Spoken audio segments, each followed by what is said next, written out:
Simbora, galera! Beleza! Nosso encontro de número 2 sobre refração luminosa. Sejam bem-vindos. A gente vai resolver umas questõezinhas. Eu vou mudar aqui a cor do meu nome para ficar mais bonitinho aqui. Eu vou de amarelo hoje. Pronto, hoje eu vou de amarelo. Eu estou afim de, nessa aula, colocar o amarelo para a gente começar a resolver questões sobre refração luminosa. Vamos lá. Eu estou com uma pastilhinha aqui, porque eu estou com um probleminha na garganta hoje. Eu estou com uma pastilhinha, mas não vai atrapalhar nossa aula, não. Vamos lá. Como a gente sempre faz questões da UPE, essa não vai ser diferente. Só vamos resolver questões da UPE. Primeira questão do nosso encontro. Vê. Quando a luz atravessa um meio com índice de refração igual a 1,25, sua velocidade de propagação diminui ao ser comparada com sua velocidade de propagação no vácuo, que é igual a c. Então, nesse meio, sua velocidade vale quanto? Ele está te cobrando aqui a ideia do índice de refração. Ele te deu o valor do índice de refração, e como a gente disse na aula de número 6, o índice de refração vai medir exatamente essa historinha, essa brincadeirinha do quanto a luz muda quando passa de um meio para outro. Obviamente vai ficar menor quando comparada com o vácuo. Mas ele quer exatamente que tu faça esse cálculo. Então vamos relembrar. Bora lá. O índice de refração, grandeza física adimensional, calculada por C sobre V. Confere? Beleza? C, velocidade da luz no vácuo, V, velocidade da luz no meio. O nosso cálculo tem que encontrar o V. Então, C é 1,25. C sobre V. Ok? Então, eu vou ficar com 1,25 V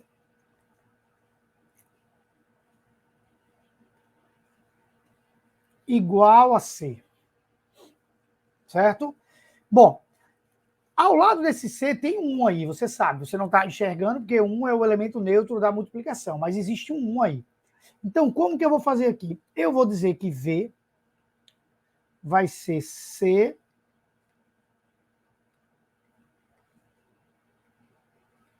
dividido por 1,25, que eu posso enxergar isso daqui como sendo 1 dividido por 1,25.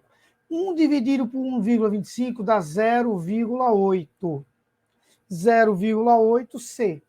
Quando eu encontro que um valor é 0,8 de outro valor, eu estou encontrando que esse valor é 80% do outro valor.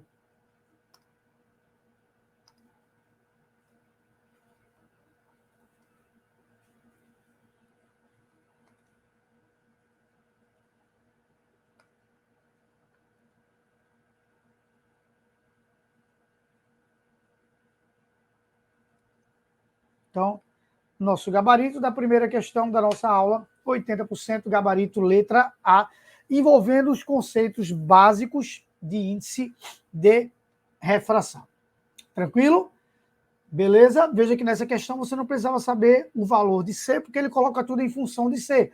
Ele poderia ter dado também numericamente para que você viesse a ter que encontrar. Então seria 80% do valor de C, que lembra qual é? Exato, 3. Vou colocar aqui 3. Desculpa. Vezes 10 à oitava metros por segundo. Show de bola? Joia, bora lá. Mais uma questão da UPE. Vê.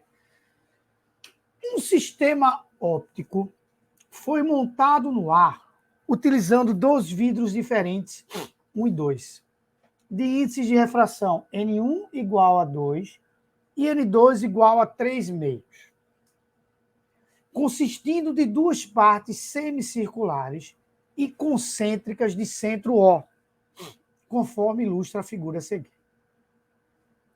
A reta normal à superfície AB é representada por N na figura, e θ é o ângulo entre o raio de luz que incide em O e a normal N.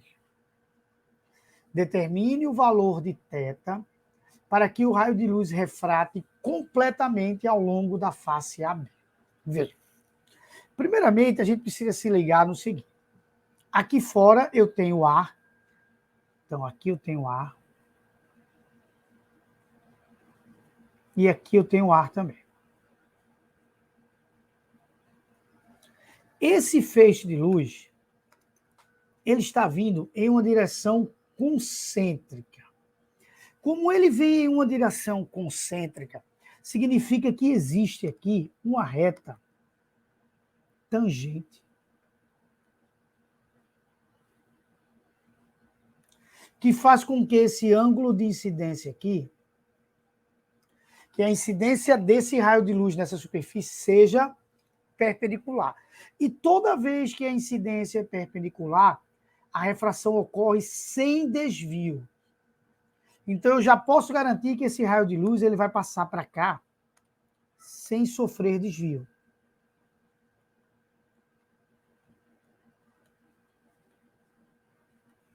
O mesmo, meus amores, vai ocorrer aqui. O raio de luz passa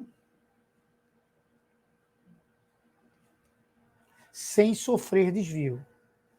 O mesmo ocorre aqui. Passa sem sofrer desvio. Então, como ele passou sem sofrer desvio nas duas superfícies, ele só vai precisar ser estudado nessa região aqui, em que a incidência não é com o ângulo reto, especificamente, porque a reta normal está aqui, ó. Ele incide aqui com esse ângulo que a gente chamou de θ, que é exatamente o ângulo θ que ele quer. Então, o raio de luz vai vir aqui assim, ó. E quando chegar aqui, ele quer que o raio de luz faça isso. Então, na verdade, ele quer que seja montado o seguinte, ó. Vou colocar esse raio avermelhado, ele quer que esse raio de luz faça isso. Então, o ângulo que nós vamos trabalhar para encontrar esse ângulozinho θ. Por quê? Porque a reta normal ela vai vir passando por aqui.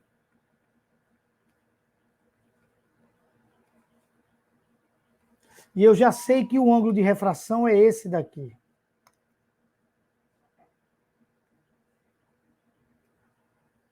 Ou seja, eu já sei que o ângulo de refração vale 90 graus. Então, o ângulo de incidência é θ e o ângulo de refração é 90 graus. Incidência θ e o de refração 90 graus. Prof, achei difícil isso daí. Também acho. Também não acho simples você ter essa visão na hora de uma prova, não. Tá? Veja que o apelo matemático vai começar, você vai perceber, vai começar a aparecer bem mais em refração do que em espelhos esféricos e planos. Você vai precisar de um apelo matemático, você precisaria saber que toda reta concêntrica a uma circunferência, você pode traçar uma tangente no ponto em que essa reta toca a circunferência. Então, você precisaria saber disso para sacar que a luz não vai desviar nem quando ela passa do ar, deixa eu botar aqui, para o meio 2, nem quando ela passa do meio 2 para o meio 1. Ela só vai desviar quando ela passar do meio 1 para o ar, que aqui fora é o ar. Beleza? Então, o que eu vou fazer? Bora lá. Lei de Snell. N do ar seno de θ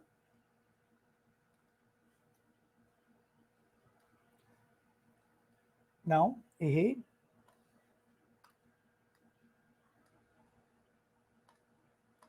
O θ, o ângulo é 1. N1 seno de θ, N do ar seno de 90. Beleza? Meio 1, o ângulo é θ. No ar que o ângulo é 90 graus. O N1 ele me deu. Ele disse que o N1 era 2.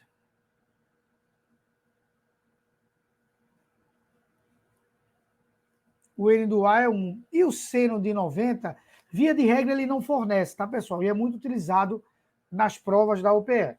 Então, cuidado, porque ele não é, assim, ele não é obrigado, deixa eu aumentar aqui. Ficou pequenininho demais, ó, desculpa. Pronto, ficou melhor.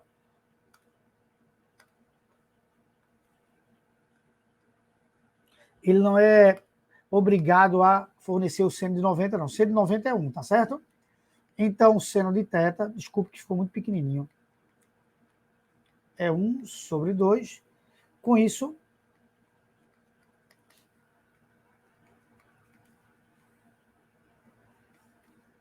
θ vale 30 graus. Aí, quando tu volta para as alternativas, tu vê que todas estão em radianos. Não tem problema. Pi radianos, precisaria saber, veja o apelo matemático. Equivale a 180 graus. Beleza? Pi radianos são 180 graus. Consequentemente, 30 graus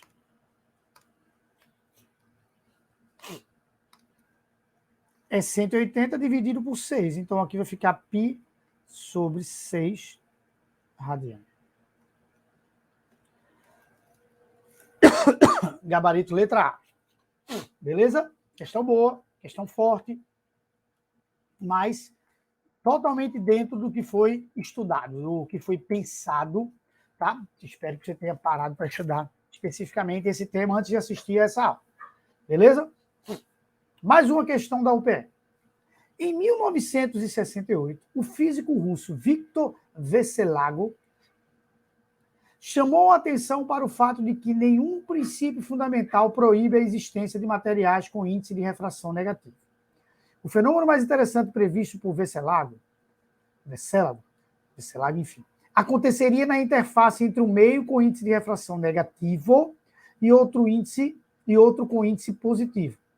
Um raio de luz que incidisse sobre a fronteira entre os dois meios seria refratado para o lado errado na linha normal. Usando a lei de Snell, ao invés de cruzar essa linha, como ocorre quando ambos os meios têm índice de refração positivo, o raio permaneceria sempre do mesmo lado da normal. Beleza?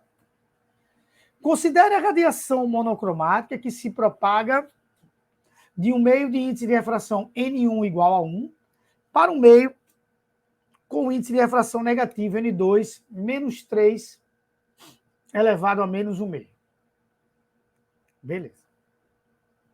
De espessura igual a 1 milímetro.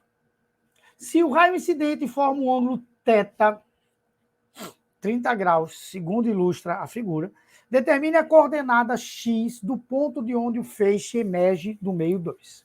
Bom, primeiramente você tem que sacar que o índice de refração, por ser negativo, a luz não vai vir para cá, ela vai vir para cá. Tá certo? Ele quer saber qual a coordenada que esse raio de luz chega, ele quer saber isso aqui. É isso que ele quer saber. Opa, apareceu o ângulo de 60 graus, ó. Não era nem para eu ter mostrado. Oh, que besteira minha. Essa imagem não ficou legal, ó. Ela apareceu aqui. Perdeu toda a graça. Deixa aqui assim. Desculpa. Foi uma animaçãozinha que eu fiz. O raio de luz vem para cá.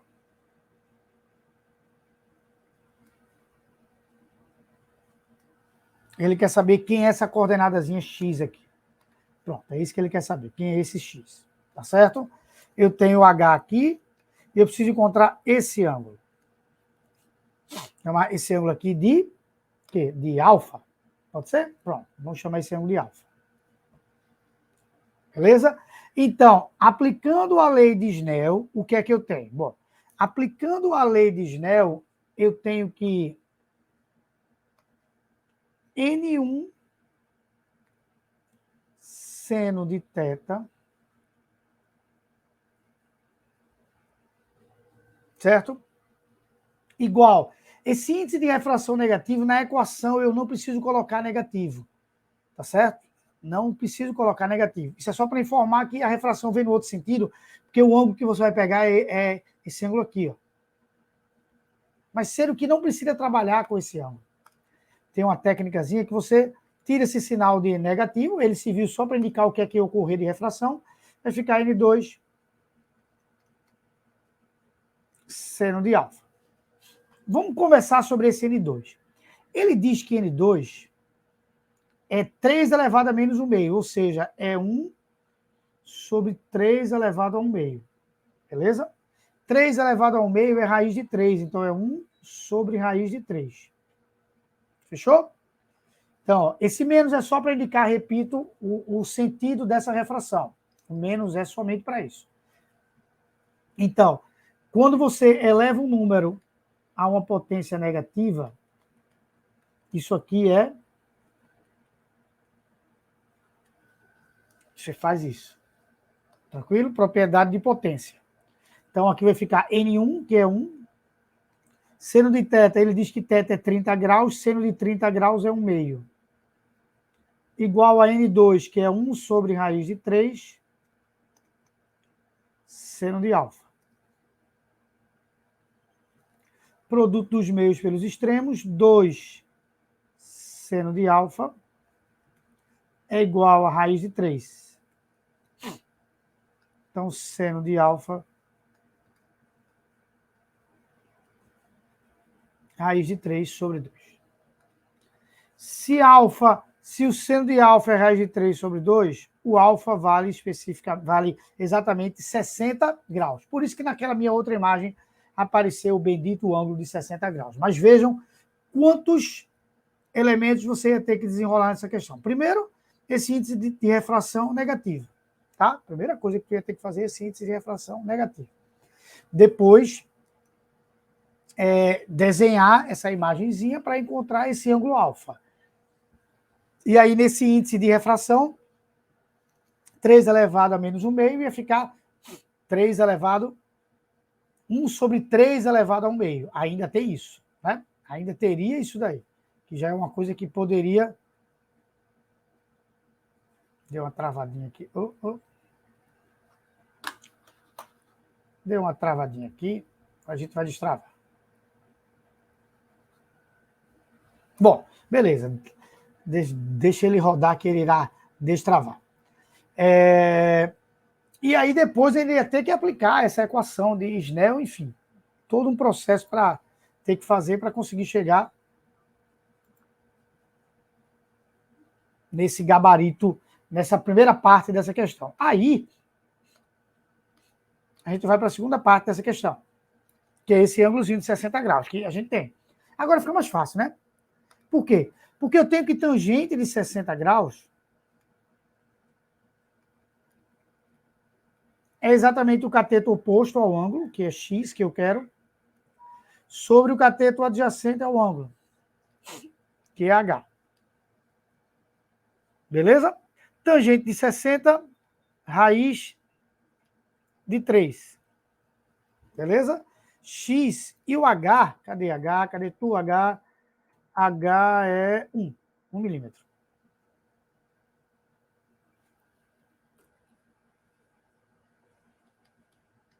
Então, x vai ser igual a raiz de 3.